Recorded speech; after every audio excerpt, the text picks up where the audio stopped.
Puji Tuhan, senang sekali bisa menyapa Anda dalam keadaan sehat-sehat saja. Amin.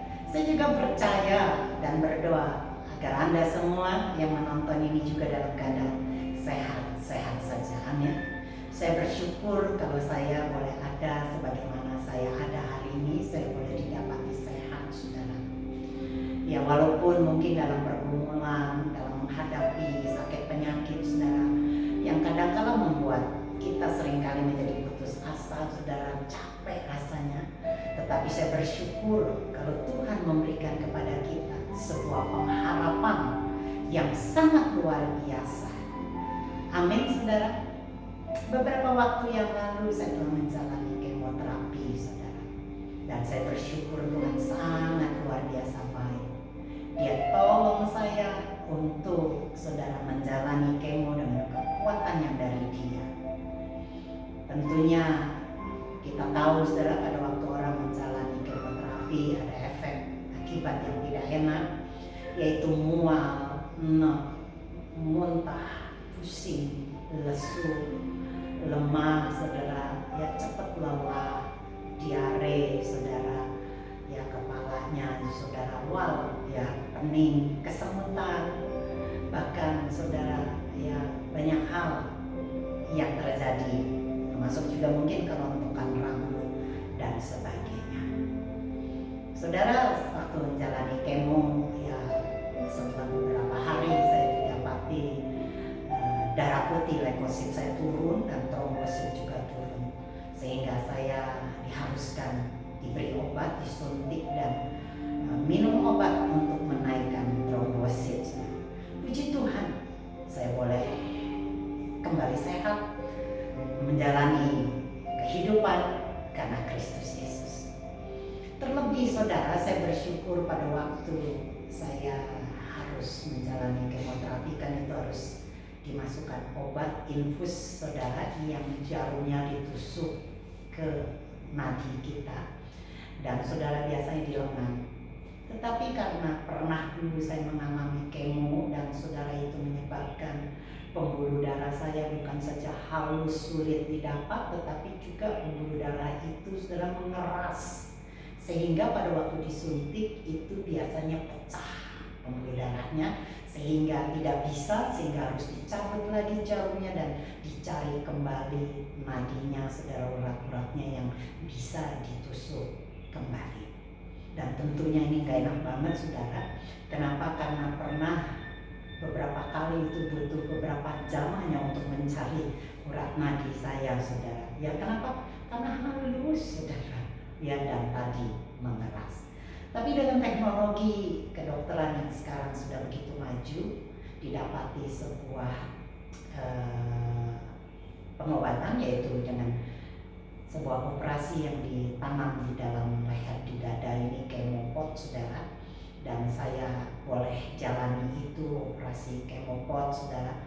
Dan saudara, ya tidak dibius total, tapi bius lokal, saudara. Dan waktu saya menjalani itu, saudara, wow, horor, saudara, menyeramkan. Kenapa? Karena saya sadar sesadarnya apa yang terjadi dalam ruangan operasi itu. Jadi apa pun yang dikerjakan oleh dokter, yang diucapkan oleh para dokter dan para suster, saudara, itu kadang-kala membuat saya tegang, saudara. Misalnya saja dia waktu mencari urat vena di leher saya, dia berkata, wah ini kayaknya ada nih, ini di sini nih. Tapi kenapa ya, kok urat nadinya nggak kebaca ya, kok nggak kedengeran ya?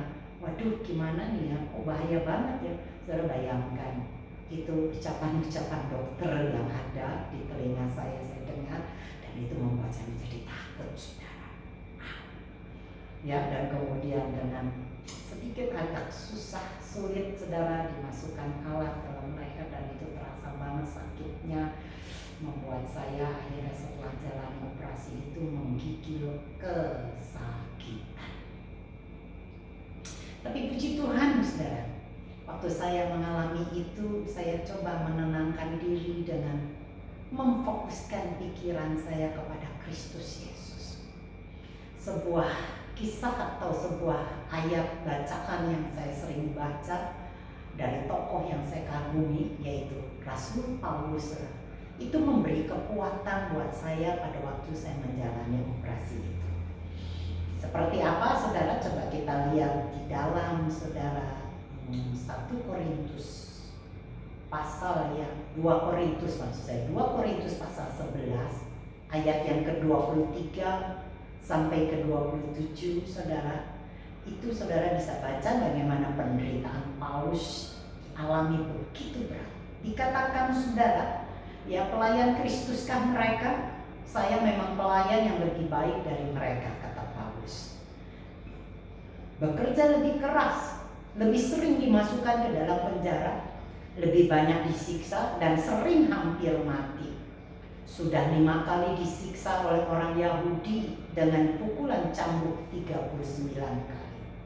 3 kali dicambuk oleh orang Roma, pernah pula dilempari dengan batu.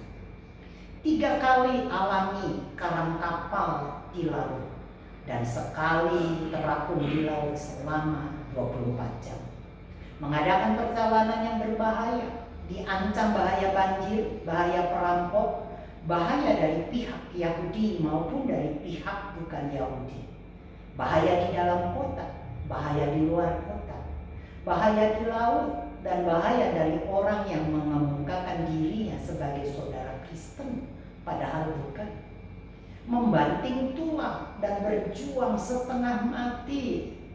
Sering tidak tidur, tidak makan, tidak minum, banyak kali terlantar dalam keadaan lapar, kedinginan karena kurang pakaian, dan tidak mempunyai tempat tinggal.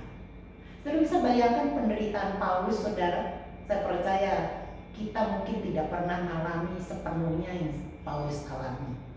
Ya saya jujur, saya belum pernah mengalami seperti yang Paulus alami.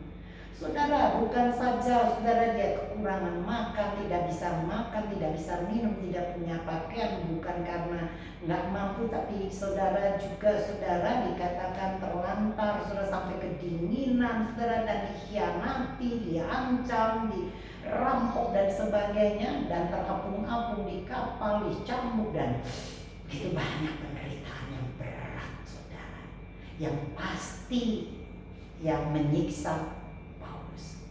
Tapi luar biasa penderitaannya begitu banyak, berat, sakit buat Paulus. Dia bilang, saudara apa? Dia bertahan, saudara. Dikatakan 2 Korintus 4 ayat 16, saudara, sampai ke 18. Sebab itu kami tidak tawar hati. Dia tidak menjadi tawar hati. Meskipunlah manusia lahiriah kami semakin merosot, namun manusia batiniah kami dibaharui dari sehari ke sehari. Sebab penderitaan ringan yang sekarang ini, penderitaan ringan, saudara, dia bilang, mengerjakan bagi kami kemuliaan kekal yang melebihi segala-galanya, jauh lebih besar daripada penderitaan kami. Kenapa, saudara? Dia bisa bertahan sebab kami tidak memperhatikan yang kelihatan, melainkan yang tidak kelihatan. Karena yang kelihatan adalah sementara, sedangkan yang tidak kelihatan adalah kekal. Wow, luar biasa. Penderitaan banyak, berat, sakit, dia bilang ringan, saudara. Kenapa bisa begitu? Dia bertahan, saudara, dan bahkan penderitaan berat dia bilang ringan karena dia memperhatikan, bukan memperhatikan yang kelihatan, yang ada saat itu penderitaannya. Dia tidak lihat itu, tetapi dia melihat yang tidak kelihatan, saudara, yang kekal, kehidupan di surga yang memang belum kelihatan, tapi itu sudah terlihat oleh Paulus. Makanya waktu dia melihat akan kehidupan kekal di surga, dia bisa bertahan di dalam penderitaan. Bahkan penderitaan berat sekalipun dianggap ringan, saudara. Dan saudara, bukan cuma Paulus, tetapi kitab Ibrani pasal 11 menuliskan orang-orang yang mempercayai akan hal yang sama. Saudara, dari Ibrani 11 ayat ke-35 sampai ke-38 saya bacakan, saudara, dikatakan, saudara, ya, mereka itu disiksa dan tidak mau terima pembebasan, saudara. Mereka diejek dan didera, dibelenggu dan dipenjarakan, dilempari, digergaji, dibunuh dengan pedang, mengembara sambil menderita kekurangan, kesesakan, dan siksaan. Bayangkan saudara, kalau Anda membaca kitab Ibrani 11, saudara, situ ada begitu banyak orang-orang yang menderita karena aniaya. Mereka dibunuh dengan pedang, digergaji, saudara. Wow. Ya, tetapi lihat saudara, Ibrani 11 ayat 13 sampai ke 16-nya. Semua orang itu tetap beriman sampai mati. Walaupun penderitaan, aniaya, penyiksaan itu saudara menghantui, yang mendera mereka, mereka tetap beriman sampai mati. Ibrani katakan, mereka tidak menerima hal-hal yang dijanjikan oleh Tuhan, tapi hanya melihat dan menyambutnya dari jauh. Dan dengan itu mereka menyatakan bahwa mereka hanyalah orang asing dan perantau di bumi ini. Orang yang mengatakan demikian menunjuk dengan jelas bahwa mereka sedang mencari negeri yang akan menjadi tanah air mereka. Bukan negeri yang sudah mereka tinggalkan itu yang mereka pikir-pikirkan. Sebab kalau demikian, maka sudah banyak kesempatan bagi mereka untuk kembali ke negeri itu. Tapi nyatanya mereka merindukan sebuah negeri yang lebih baik, yaitu negeri yang di surga. Itulah sebabnya Tuhan tidak malu kalau mereka menyebut Dia Tuhan mereka, sebab Tuhan sudah menyediakan sebuah kota untuk mereka.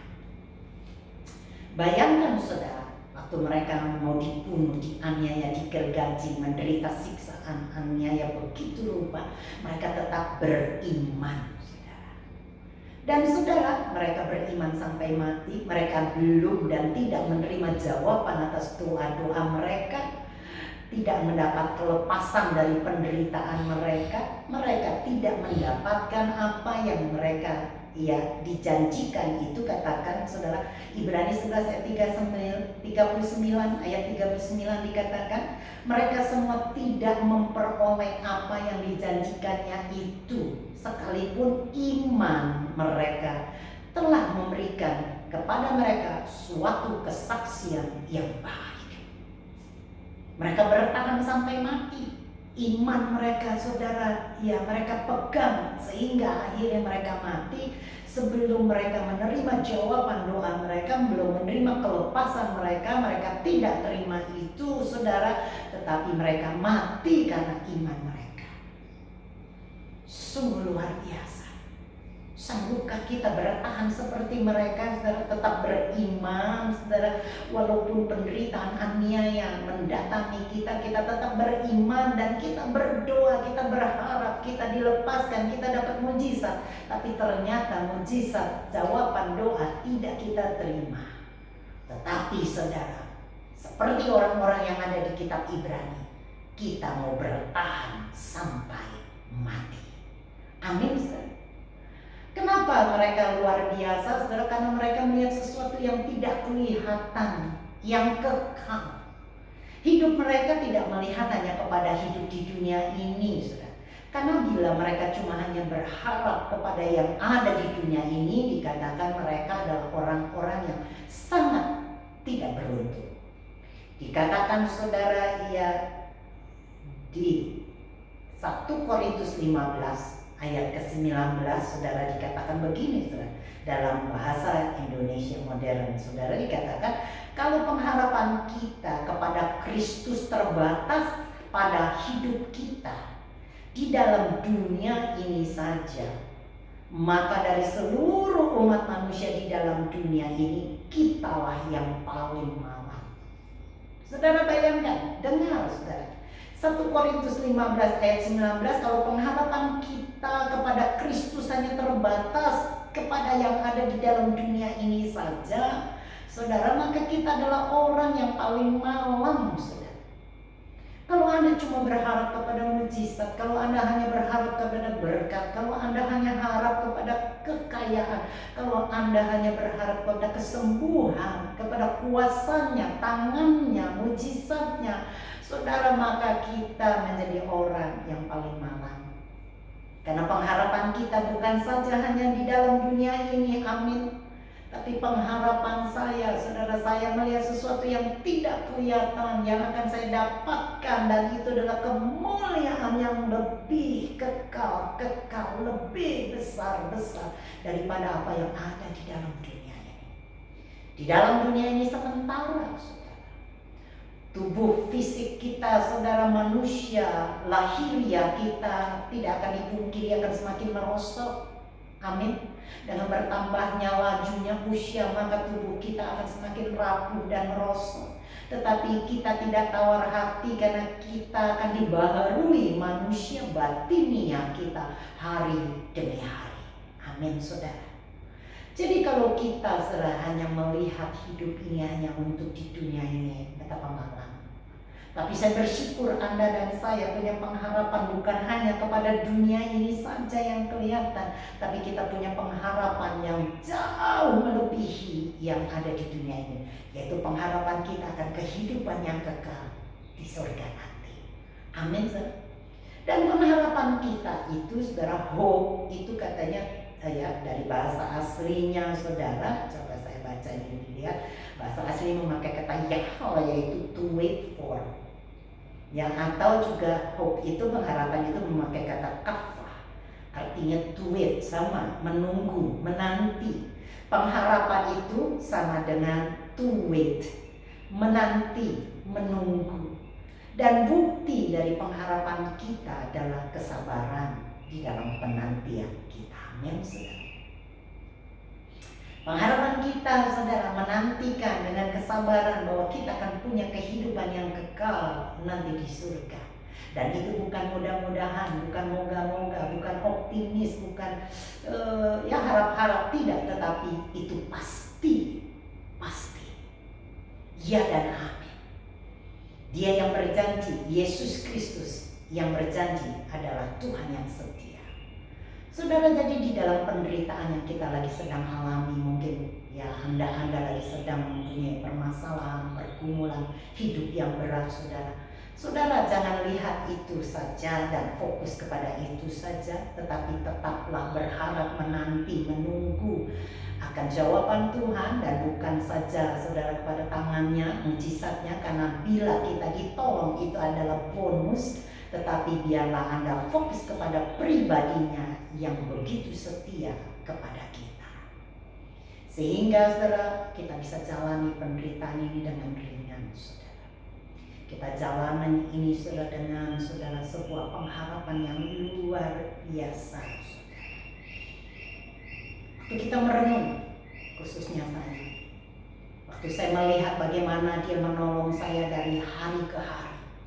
Waktu dulu saya kecil, saudara, ya saya bertumbuh menjadi dewasa, saya bertumbuh menjadi dewasa muda, bertumbuh menjadi tua dan lanjut usia seperti sekarang ini, saudara. Saya tetap melihat tangannya tidak pernah berubah. Amin. Jadi pada waktu saya melihat tangannya tidak pernah meninggalkan saya di dalam kesusahan saya waktu saya masih kecil sampai seusia seperti sekarang ini. Saya tidak lagi muda, saudara. Saya sudah di atas kepala 60-an. Ya, saya bukan muda, tetapi saya sudah boleh dimasukkan dalam usia lanjut, tapi saya masih berjiwa muda. Amin, saudara. Amin. Ya, dan saya sudah ditolong Tuhan lebih daripada 61 tahun yang lalu, dan saya melihat tangannya tidak pernah lepas. Tidak pernah melepaskan saya. Itu yang membuat saya kuat dan membuat saya sebuah keyakinan, kepastian akan pribadinya yang tidak berubah, yang akan membuat saya bisa melangkah terus maju walaupun badai, gelombang, tsunami ada di depan saya, tetapi membuat saya akan kuat melangkah karena bukan dengan kekuatan saya pribadi, tetapi karena tangannya, kasihnya, pribadinya yang terus ada bersama saya, menyertai saya dalam setiap lembah, padang gurun, laut, dan tsunami apapun, yang membuat saya bisa bertahan karena Dia. Amin, saudara. Jadi di dalam penderitaan apapun, sewaktu saya tahu Dia menolong saya dari zaman ke zaman, dari dulu ke dulu, dari tahun ke tahun, dari hari ke hari, bahkan dari dari detik ke detik, maka tidak ada lagi ketakutan di dalam melangkah ke depan. Saya berdoa agar Anda punya pengharapan yang sama yang saya miliki hari ini. Kalau pengharapan kita bukan saja kepada dunia ini, kepada manusia lahiriah kita, tapi kita berharap pengharapan kepada kemuliaan kekal, kehidupan yang kekal yang Tuhan sudah berikan buat kita, maka apapun yang kita sedang alami itu akan kita anggap menjadi penderitaan yang ringan di dalam Tuhan. Amin. Sungguh dalam hidup saya bersyukur banget. Tidak ada lagi hal yang saya syukuri kecuali saya ditemukan oleh kasih-Nya. Saya bersyukur saya boleh lewati 61 tahun hidup saya, saudara, dengan kebaikan Tuhan. Saya dianugerahkan lebih dari cukup, saudara. Kebaikan yang lebih dari cukup, kalau dihitung satu demi satu tak terhingga, saudara. Memang ada di dalamnya mungkin kesakitan, penderitaan, ya saudara, dan sebagainya. Tetapi saudara, itu tidak bisa saudara dianggap penderitaan pada waktu kita menerima sebuah hadiah, sebuah kado, sebuah gift, pemberian yang berisi, yang ada dalam kado itu adalah Yesus Kristus sendiri. Dia adalah hadiah yang terbesar dalam hidup saya. Selain saya mempunyai keluarga, mempunyai suami, anak, ya saudara, cucu, menantu, saudara, dan sebagainya. Saya punya teman-teman, sahabat-sahabat yang begitu mencintai, yang mengasihi saya punya jemaat, ya kerjaba yang begitu setia, saudara. Saya bersyukur, dan saya bersyukur atas semua berkat Tuhan. Tapi di atas semuanya itu, saya bersyukur saya punya Yesus di atas segalanya. Saya bersyukur saya jadi anaknya karena kasih karunia-Nya yang begitu besar buat saya. Anugerahnya lah yang menemukan saya, menjangkau saya, mencari saya, sehingga saya boleh didekat dalam gendongan kasih sayang-Nya. Amin. Saya berdoa bagi Anda, biarlah di dalam menghadapi penderitaan kita boleh dikuatkan. Amin. Saya berdoa biar kiranya saudara boleh terus dibaharui dari batinnya kita dari hari ke hari. Amin. Shalom buat Anda semua, shalom buat kita, shalom bagi Indonesia. Haleluya. Amin. Amin.